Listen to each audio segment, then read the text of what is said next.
Você acha que toda obra tem que ter uma mensagem por trás para ser boa? Cara, no livro Anatomy of Story, o autor ele comenta muito sobre isso. Existe uma linha tênue entre a mensagem da história e o autor querer, como eu posso dizer, forçar uma mensagem. É até mais ou menos isso, a diferença. Uma história, a mensagem de uma história nasce a partir da vontade de um autor em contar algo e do leitor de absorver aquela informação e, com as experiências de vida dele, interpretar aquilo de maneira diferente. Por isso que uma história tem várias interpretações, às vezes completamente opostas, e você encontra muito disso no YouTube. A mensagem, na minha visão, é bem feita quando você faz o leitor pensar por si mesmo. Você não fala nem que isso é errado, nem que isso é certo. Você mostra as consequências daquela coisa na vida de diversos personagens, que vão reagir de maneiras diferentes. E aí você cria um contexto e um tema muito interessante que geram uma mensagem, que acaba sendo individualizada por cada um que lê. Quando as pessoas tentam botar uma mensagem muito descarada na obra, isso, na minha opinião, acaba destruindo o potencial dela. Mas isso, assim, o que é botar uma mensagem na obra? É o que está mais ou menos acontecendo com os quadrinhos americanos. Eles estão ficando muito politizados, vamos dizer assim. Por exemplo, X-Men tem muita coisa de política no meio, mas ele trata isso de maneira elegante. Ele cria dramas interessantes na vida dos personagens que fazem você refletir sobre diversas coisas que acontecem na sociedade, nas nossas vidas, nas nossas ações e por aí vai. Enquanto os quadrinhos atuais americanos, os comics da Marvel, da DC e tal, não estão tendo mais essa sutileza de criar essa reflexão. Eles tentam enfiar na goela abaixo o que o autor roteirista acredita. E isso causa uma reação normalmente de revolta no leitor, porque quando você lê um quadrinho, você não está lendo uma cartilha, né? Você está querendo ler uma história interessante. E as mensagens interessantes na história criam as reflexões legais. Não é o contrário, né? Então, eu acho que você pode sim querer contar uma mensagem, mas você não pode querer dar aula no seu quadrinho. Porque fica muito claro para os espectadores ou para os leitores que o autor está tentando forçar alguma coisa. E se isso é forçado e não é construído de maneira natural e interessante, você não vai achar que é bom. Então é bem importante ter em mente o que você... ter em mente que é direito do leitor também fazer as reflexões dele e chegar, às vezes, em conclusões diferentes do que você imaginava que ele chegaria. O livro Anatomy of Story fala muito sobre isso. E fala da importância de uma obra ter, sim, algum tipo de mensagem. Mas não a mensagem parará, perará. Mas sim algo que o autor quer botar a alma dele para mostrar. E a mensagem aparece através disso. Através daquilo que o autor, com paixão, quis escrever. Algo que ele gostaria de ler e que mudaria a vida dele, se ele lesse. O Anatomy of Story fala muito disso. Então, eu acho que é assim que uma mensagem tem que ser introduzida. E se um autor tem medo de fazer uma mensagem por qualquer motivo, a obra pode acabar ficando muito vazia, porque ela não vai ressoar com as pessoas simplesmente porque ela não vai ter alma, porque o autor teve medo de escrever o que ele queria por x, y, z motivos. Então, existe esse limiar importante de ser calculado, de ser pensado na hora de escrever uma história. Normalmente, se você é só um autor que quer escrever algo foda, você vai tender a botar a mensagem da maneira correta na sua história. Se você começa uma história falando, eu quero falar sobre, vou mostrar como isso ou aquilo é errado, você normalmente vai cair na armadilha de ser pedante demais na hora de mostrar um ponto de vista. Não quer dizer que sempre, nem que todo autor vai cair nessa armadilha, mas é muito mais fácil disso acontecer, entendeu? Então, quem puder aí, clipa isso aí pra eu botar no canal secundário, por favor. Deixa clipado que eu vejo lá nos clipes e depois eu transformo em vídeo. Pego o tempo certinho, só pra ter uma noção do tempo. Narrativando, qual tu pensa ser a mensagem de One Piece? Cara, liberdade. Pra mim, a mensagem de One Piece é liberdade. Ser o rei dos piratas e conquistar One Piece é a manifestação e a materialização da liberdade, né? Pirata já tem essa conotação. E você ser o rei dos piratas é ser a pessoa mais livre do mundo. Então eu acho que envolve muito disso.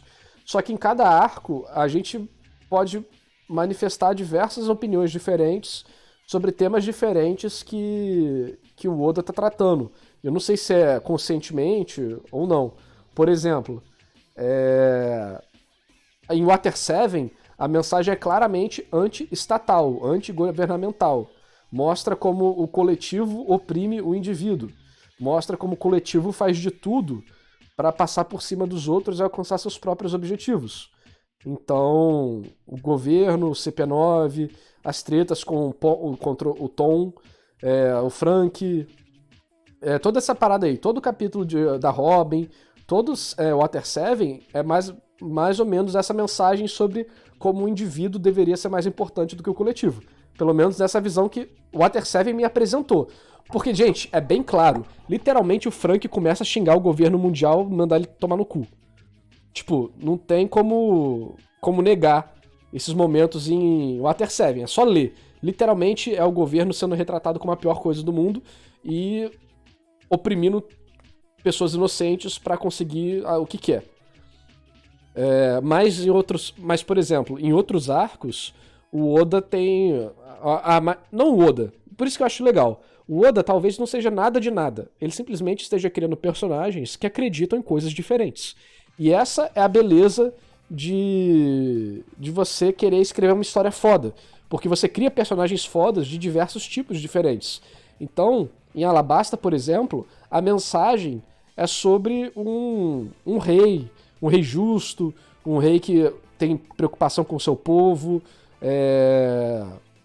sobre como que a autoridade do rei tem que ser respeitada, e como que a monarquia e a família real fazem de tudo pelo povo. Então, por exemplo, tem disso em Alabasta. Mas, ao mesmo tempo, você tem a mesma coisa, só que o contrário na Ilha do Chopper. Com o cara lá que come as coisas, sendo filho da puta, oprimindo as pessoas e tal. E aí tem a reunião dos reis lá do governo mundial. Então tem muita coisa, sabe? O Apol. Cada arco tem meio que uma perspectiva diferente, mas não do Oda, mas sim dos personagens que estão vivendo aquela história.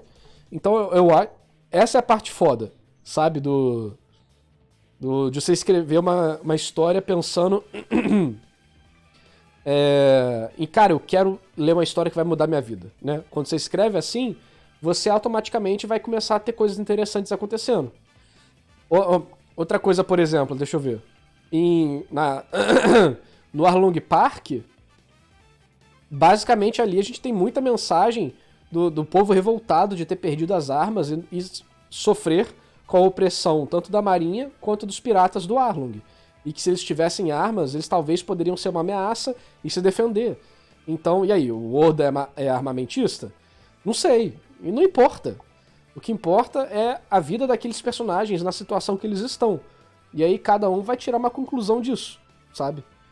Então, eu acho que One Piece, no final, é sobre liberdade, mas diversos outros temas acabam sendo discutidos direto e indiretamente pela perspectiva de vida dos personagens. Porque a sua visão de mundo vai mudar drasticamente dependendo de como você foi criado, das suas experiências e tal. Por isso eu não gosto muito de discutir política aqui, porque as pessoas têm vidas muito diferentes e às vezes uma visão apresentada da maneira errada pode ir diretamente contra tudo aquilo que a pessoa viveu. E aí você cria mais rancor do que um consenso. Então, eu acho que são coisas que as pessoas têm que chegar gradativamente em conclusões e não é o meu lugar, nem a minha obrigação, nem a minha vontade querer influenciar nada disso.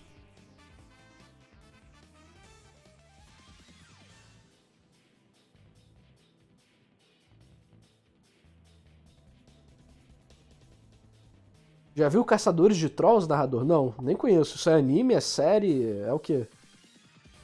Ah, se vocês acham que é pra ser corte, só fazer o clipe aí que depois eu pego e boto no canal secundário. Você acha que se o Luffy for destinado a ser o rei dos piratas, acaba com o sentido da liberdade? Sim.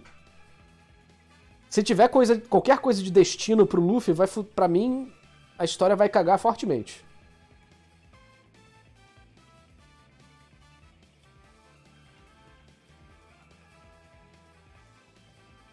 A Mag é bem divertido. Porque, gente, pera aí, ó. A história de One Piece literalmente começa com nada indicando que o Luffy é especial. Isso é um pouco do diferencial, né? Tipo, o Midoriya não era ninguém, mas ganha o poder do All Might. O Naruto não era ninguém, mas tinha Kyuubi dentro dele, e depois ele vira a reencarnação de Jesus. O Gon é filho do maior Hunter do mundo. O que mais? O Ichigo é filho de 17 seres diferentes. O Rin, o Kumura Rin de Blue Exorcist é filho de Satã. O Eren é literalmente preso pelo próprio destino, pelo fato dele ver o mundo da quarta dimensão a partir do caminho. Então ele não tem liberdade. Isso até que é interessante. Ele é viciado na liberdade, mas ele é literalmente o escravo dela. O escravo do destino também. A maioria dos shonens que tratam sobre pessoas comuns, no final, se mostram exatamente pessoas especiais ligadas pelo destino. E One Piece, em nenhum momento até agora, pelo menos, a gente teve nenhuma menção disso. Tá, o Luffy pode ser parte de uma família importante, mas nada durante a criação do Luffy ou das aventuras nele, até o momento, nada disso influenciou. Tudo que ele conseguiu até agora foi por mérito próprio. Não foi porque ele tinha sangue de fulano, filho de ciclano, poder herdado. Tudo que ele conseguiu foi através, aparentemente, dos treinos, das aventuras, de tudo dele. Então, mesmo que ele seja filho, sei lá, do Gold Roger, que ele não é, mas vamos dizer que ele fosse, eu não acho que teria problema ele virar o rei dos piratas. Tudo depende de como isso vai acontecer, né?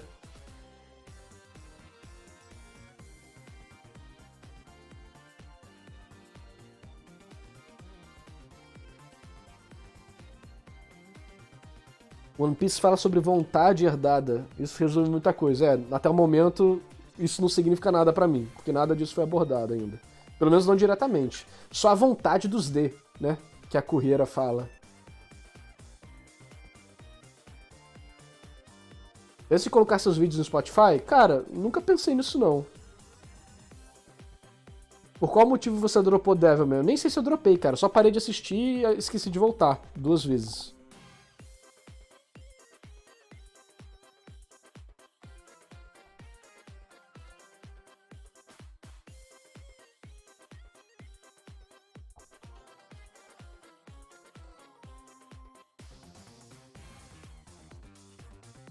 Sobre, tipo, algumas coisas em One Piece parecerem estar predestinadas a acontecer.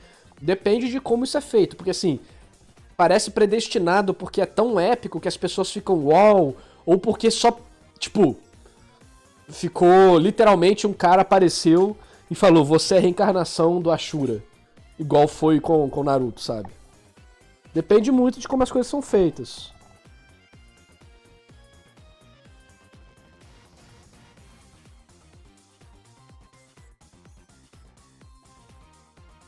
Ah, sim, o Robel, dá pra ver que na história tem essa passagem de vontade, vamos dizer assim. Mas eu quis dizer que nada disso foi tratado como algo concreto, entendeu?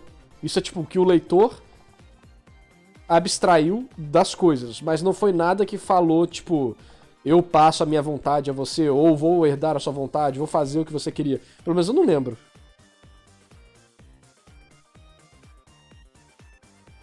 No máximo o Zeref, sei lá, o Zeref não, o Zef com o Sanji. No caso que o Zef queria encontrar o All Blue, ele pega o Sanji por causa disso, né? E depois o Sanji vai tentar encontrar o All Blue. Cara, acho que vai demorar o Ovo Maravilha. Acho que vai demorar.